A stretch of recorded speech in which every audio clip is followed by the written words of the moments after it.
The next phase of Israel's war against Hezbollah is underway as we speak. Heavy artillery fire is being reported in border towns with Lebanon, and Israeli Defence Forces have declared a closed military zone in several communities. There's been a week-long barrage of airstrikes in Lebanon. The latest targeted a Palestinian militant group in the centre of Beirut.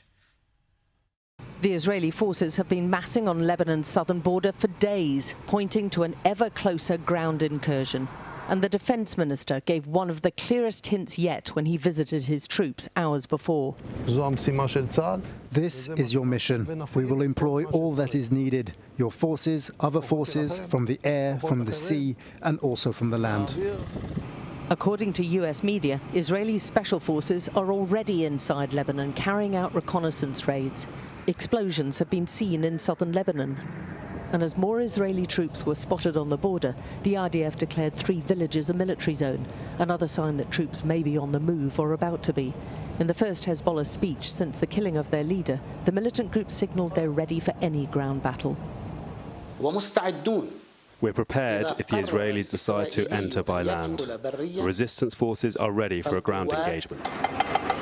The lead up to this point has been bloody and violent. We watched rescue workers searching for survivors hours earlier where 2 residential blocks once stood. There have already been some remarkable tales of survival. The rescuers took 4 hours to bring out this man from under the rubble. Many of those trapped were found when their shouts were heard. This young man, his face bloodied, live-streamed his cries for help.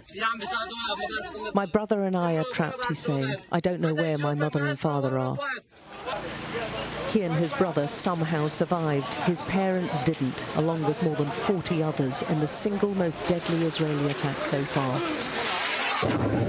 That sound is the first apartment block coming down after residents say they heard 3 Israeli airstrikes.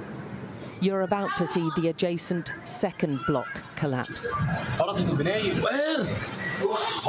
Both were filled with families who'd already fled the bombings further south. The Israeli forces say their attacks are dismantling Hezbollah's infrastructure. It's viewed very differently by Lebanese people on the receiving end.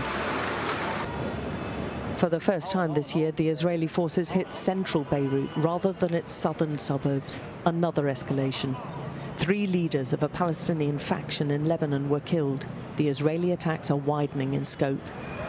The strike in the capital is on top of repeated attacks down south and in the east of the country. Among those killed, the IDF said, was Lebanon's Hamas leader, who worked for the UN refugee agency UNRWA. The number of dead from Israeli attacks in less than a fortnight looks set to eclipse the 34 days of war in 2006. Whatever the intended targets of these airstrikes, they are coming at enormous human cost. And to the Lebanese people across the country, the Israeli tactics and their consequences are making them feel this is rapidly turning into another Gaza. Multiple entire families are being killed, 7 members in this one family alone.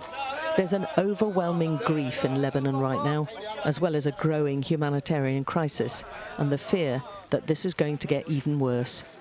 Alex Crawford, Sky News, in Sidon, in southern Lebanon.